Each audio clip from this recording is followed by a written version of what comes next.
Салам достор, каналыма кош келиңиздер. Бүгүн сиздер менен аябандай тоюмду, ошон менен бирге эле жумшак болгон курник пирогун жасайбыз. Видеонун аягына чейин карап, мен менен бирге болуңуздар.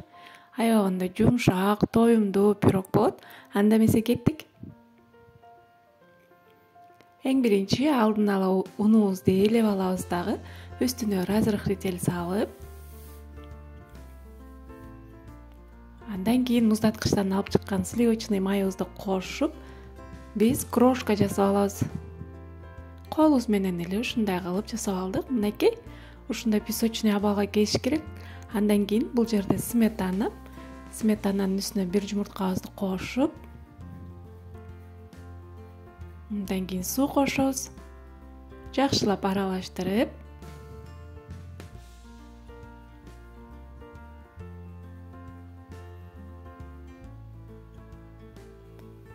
унга кошуп камыр илейбиз. Бул жерде мен диаметр 22 формага жасап жатам. Эгерде чоң пирог жасагыңыздар келсе, ушул рецепт эле 2ге көбөйтүп жасай бересиздер. Мынакей ушундай кылып камыр илеп алабыз. Камырыбыз даяр.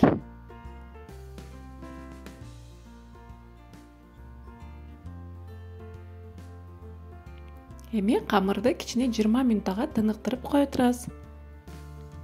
Ага чейин биз начинкабызды даярдап алайлы. Бул жерде тооктун төш эти. Ушундай кылып, 4 жарты кылып туурап аласыздар. Уйдун этинен деле жасасаңыздар болот. Ал өзүңүздөрдүн каалооңуздарга жараша. Ушундай кылып туурап алдык.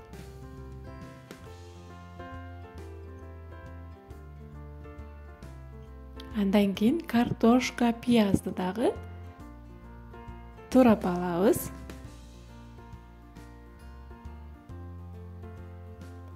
Достор, каналыма каттала элек болсоңуздар, сөзсүз түрдө катталып алыңыздар. Алдыда дагы жакшы рецепттер менен бөлүшкөнгө аракет кылам. Ал эми ушул каналдын жогорулашына өз салымыңыздарды кошуп, видео жаккан болсо ой пикириңизди калтырып, комментарий жазып, видеого лайк баса кетиңиз. Кандайдыр бир суроолоруңуздар болсо дагы комментарийге калтырып кетсеңиздер, мен сөзсүз түрдө жооп берем. Татымына жараша туз салабыз, кара мурч салабыз. Жана суюк майдан коюп,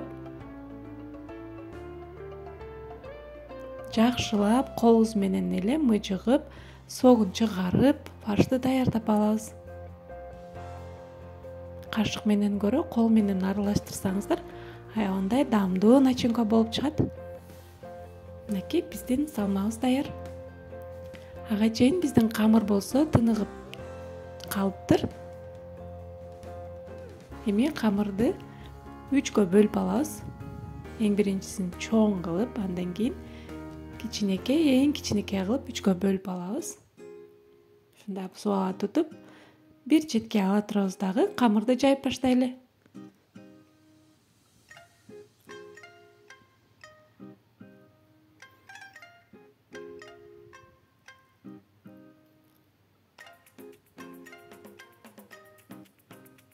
Мынакей. Эми форманы ушундай кылып май менен майлап алсаңыздар болот. Бул жерде диаметри 22. Жайып алган камырды салып, чекесинен ушундай кичине камыр ашырып коюңуздар.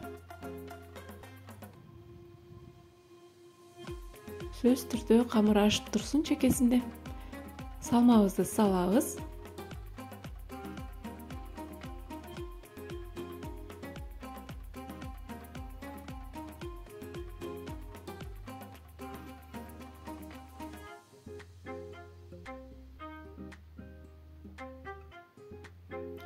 Эми үстүнө муздаткычтан алып чыккан сливочный майды ушундай кылып кичинеден кусок кылып кесип үстүнө салып койсоңуздар болот.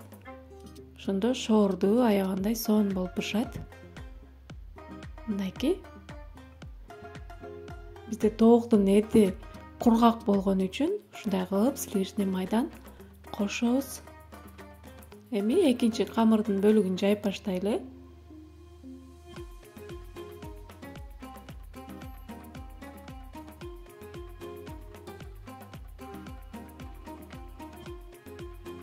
экинчи бөлүгүн кичинерээк кылып жайып алабыз. Мынакей үстүн жаап,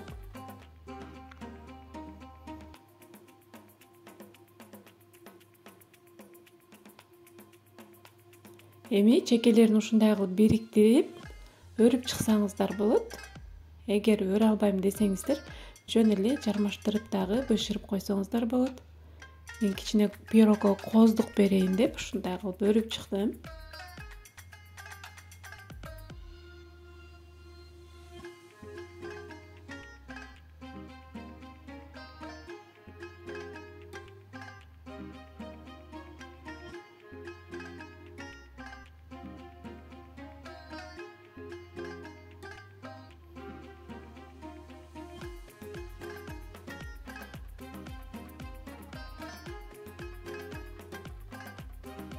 Мынакей өрүп бүттүк.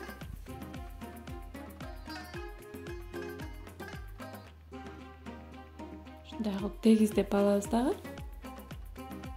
Камырдын эң акыркы бөлүгүн жайып, пирогдун үстүн коздоп алсак болот.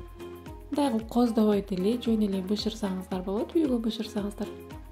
Ал эми заказга же болбосо башка жакка жасасаңыздар, ушундай алып үстүн коздоп койсоңуздар болот.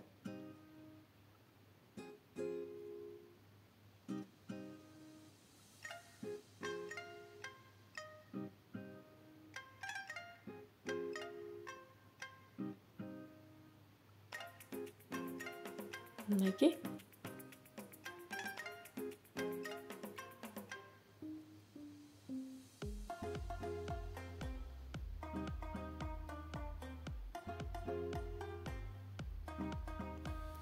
Эми эң акырында ушундай камырды жайып, гүлдүн формасында кылып кесип алдым.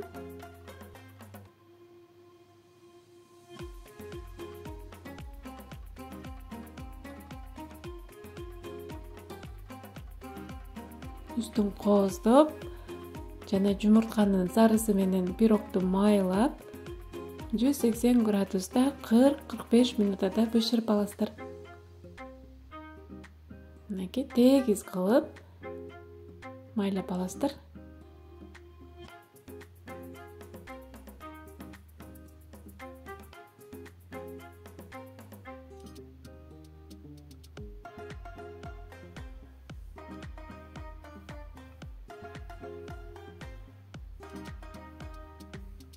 Ушундай кылып коздоп койсоңуздар болот.